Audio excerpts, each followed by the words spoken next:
नाजरीन, आप देख रहे हैं गुलिस्तान न्यूज। अभी तक का उर्दू खबरनामा लेकर मैं आपका मेजबान गौहर कुची आपकी खिदमत में हाजिर। तफसीलात से पहले सुर्खियों पर एक नजर।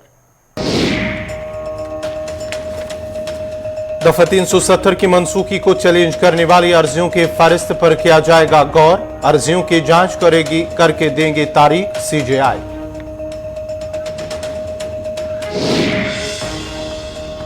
लैंड ग्रांट रूल्स में तरमीम करने पर उमर अब्दुल्ला का बयान। कहा, जम्मू कश्मीर के बाशिंदों के हुकूक छीनने की एक और कोशिश।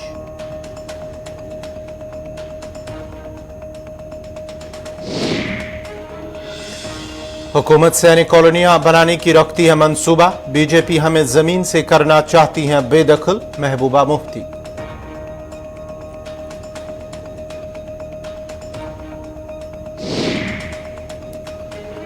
शराब की दुकान खोलने के खिलाफ शिवपुरा श्रीनगर में एहतजाज। दुकानें खोलने से माहौल होगा खराब। एलजी इंतजामिया से मुदाखलत की लोगों ने की अपील।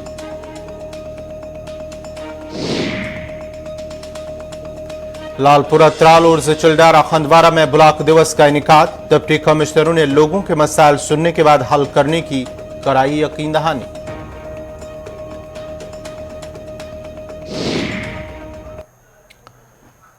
और अब पेश है खबरों की तफसील। सुप्रीम कोर्ट ने आज जम्मू कश्मीर को खुसूसी दर्जा देने वाले दफा 370 को मनसूख करने के मरकजी हुकूमत के फैसले को चैलेंज करने वाली अर्जियों की जल्द फहरिस्त बनाने की दरख्वास्त पर गौर करने के हवाले से कहा है। अर्जी गुजारों की जानिब से समाअत का मुतालबा होने पर चीफ जस्टिस डीवाई चंद्रचूड़ और जस्टिस पीएस नरसिम्हा पर मुश्तमिल बेंच ने कहा कि अब अर्जियों की जांच करके तारीख देंगे। इससे कबल 25 अप्रैल और 23 सितंबर को उस वक्त के चीफ जस्टिस एनवी रमन्ना की सरबराही में एक बेंच ने दफा 370 को मनसूख करने के मरकज के फैसले को चैलेंज करने वाली अर्जियों की समाअत के लिए फहरिस्त बनाने पर रजामंदी जाहिर की थी। अदालत उज़्मा को दरख्वास्तों की समाअत के लिए 5 जजों की बेंच को दोबारा तश्कील देना पड़ेगा, क्योंकि साबिक सीजेआई रमन्ना और जस्टिस आर सुभाष, जो इन 5 जजों की बेंच का हिस्सा थे जिसने दरख्वास्तों की समाअत की थी, रिटायर्ड हो चुके हैं।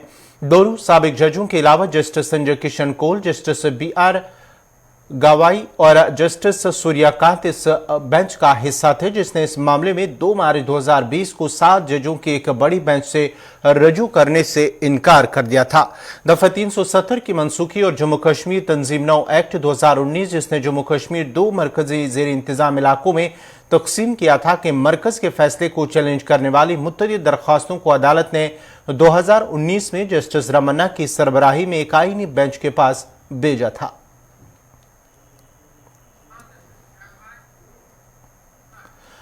नेशनल कॉन्फ्रेंस के नायब सदर उमर अब्दुल्ला ने जमीन के लीज कवानीन में तब्दीली पर रद्दअमल जाहिर करते हुए कहा कि इस तरह के फैसलों से साफ जाहिर हो रहा है कि जम्मू कश्मीर के लोगों को घर से बेघर करने की कोशिश की जा रही है।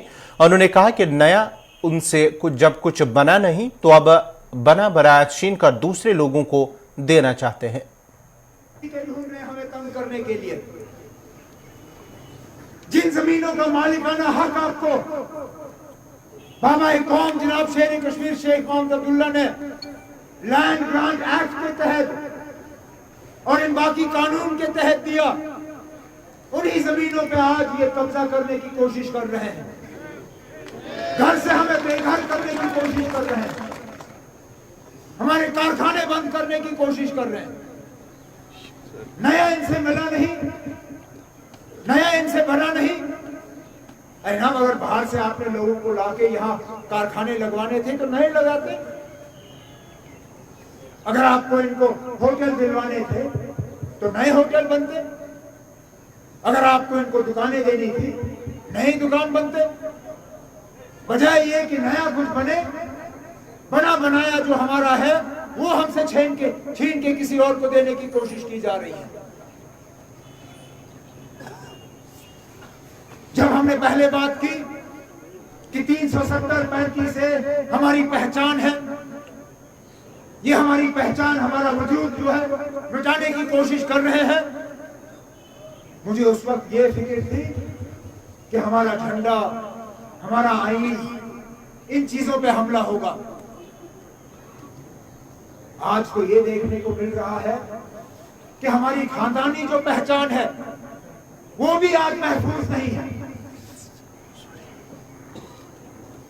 परसों आपने देखा होगा एक नया ऑर्डर जिसके तहत हर खानदान को ये एक नंबर देंगे।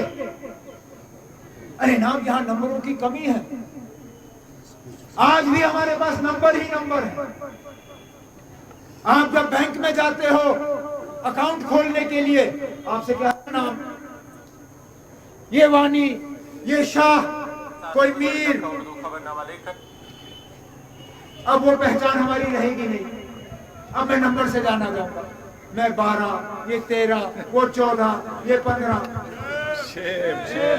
अब मैं सरकारी दफ्तर में जाऊंगा, मैं अफसर को ये नहीं कहूंगा अस्सलाम वालेकुम जनाब, मेरा नाम उमर अब्दुल्ला है, ये मेरा काम है।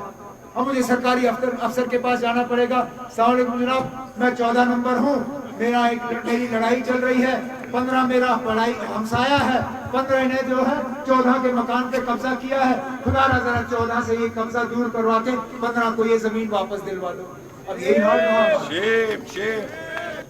ये हमारी हालत कर दी इन्होंने। इधर जमीन के लिए इस कवानीन में तब्दीली पर PDP सदर महबूबा मुफ्ती ने भी रद्द-ए-अमल जाहिर करते हुए कहा कि इंतजामिया जो भी फैसले लेती है वो आम दुश्मन है और एक साजिश के तहत इस तरह के फैसले लिए जाते हैं। उन्होंने कहा कि भाजपा सिर्फ कश्मीरियों के हुकूक और जमीनें छीनना जानती है। प्रदेश का मालूम नहीं है, मगर जो अभी कानून यहाँ पास किए बीजेपी ने, उसकी वजह से जो यहाँ के मकामी लोग हैं जिनके पास लीज की ज़मीन पड़ी हुई है, उनसे वो छीन के वो किनको देना चाहते हैं मुझे बताने की ज़रूरत नहीं है। यहाँ के लोगों के, यहाँ के रहने वालों से ज़मीन छीन के बाहर के लोगों को देना चाहते हैं। और जो लद्दाख में चाइना ने इनकर्शंस किए, हमारी ज़मीन पे कब्ज़ा किया, और अरुणाचल प्रदेश में न सिर्फ ज़मीन पे कब्ज़ा किया बल्कि हमारे जो जवान हैं उनके साथ हाथापाई भी की, तो उसके लिए बीजेपी का कोई जवाब नहीं है। मगर जम्मू कश्मीर में लोगों के ऊपर जुल्म ढाना, हमारे वसाइल, हमारे रिसोर्सेज, अब हमारी ज़मीन को, जो यहाँ एक कानून पास किया था शेख साहब ने, लैंड टू द टिलर, यानी काश्तकार को, जो काश्तकारी करता था उसको ज़मीन मिलती थी, आज उसका उल्टा हो रहा है। जो हम यहाँ ज़मींदार लोग हैं, जिनकी ज़मीनें हैं, लीज़ पे हैं, जिनके होटल है, जिनका कारोबार है, उनको कहते हैं आप ज़मीन छोड़ दो और हम उस ज़मीन का जो चाहे वो करेंगे। तो मुझे लगता है कि ये बहुत बड़ा धोखा है यहाँ के लोगों के साथ, जिनको ये कहते हैं ये हमारे सिटीजन्स हैं, हमारे अटूट अंग हैं, उनसे ज़मीन छीनते हैं। मगर जो चाइना ने हमारी ज़मीनों पे कब्ज़ा किया है उसके उनके पास कोई जवाब नहीं। चलिए I have already said that they have already occupied our land in Ladakh. They have also occupied land in Arunachal Pradesh as per the statement given by the BJP member parliament. But unfortunately BJP is doing nothing about it. Our soldiers have been beaten up by them. They are not allowed to retaliate. This is a very sorry state of affairs. People's conference के सदर Sajjad Ghani loan के बयान पर पलटवार करते हुए उमर अब्दुल्ला ने कहा कि रियासत का दर्जा बहाल होने के बाद ही PSA कानून को खत्म किया जाएगा। याद रहे कि पीपल्स कॉन्फ्रेंस के सदर सजाद गनी लोन ने कहा है कि यूटी असेंबली के पास PSA जैसे कवानीन को मनसूख या तरमीम करने के इख्तियारात नहीं है। हम ये जो पब्लिक सेफ्टी एक्ट का कानून है इसको हम जम्मू कश्मीर से रद्द कर देंगे, इस कानून को हम रखेंगे नहीं। क्या गलत कहा मैंने? ये कोई नई बात नहीं की मैंने, लगातार 2018 से मैं ये बात करते आया हूं। अब हमारे कुछ मुखालिफ ऐसे हैं, उनको पता नहीं इस बात की मिर्ची क्यों लगी, उनको पता नहीं इस कानून के साथ इतना प्यार क्यों है। वो कहते हैं उमर अब्दुल्ला ने ये बात क्यों कही, ये यूटी है, यूटी में होगा नहीं। हम आपने कैसे माना कि ये यूटी रहेगा? मैं तो इस यूटी को मैं तस्लीम ही नहीं करता हूं, मैं मानता ही नहीं हूं जम्मू कश्मीर। और मैंने खुद भी कहा है, मैंने कहा है कि मैं यूटी की असेंबली में नहीं जाऊंगा, मैंने कहा है कि मैं यूटी की हुकूमत नहीं संभालूंगा, मैं यूटी नहीं मानता हूं। इंशाल्लाह जम्मू कश्मीर को यूटी से नजात दिला के जम्मू कश्मीर रियासत बना के मैं ये कानून जो है बदल के छोड़ दूंगा। ये लोग नाजरीन, खबरनामा जारी रहेगा। यहाँ पे छोटा सा तिजारती वक्फा।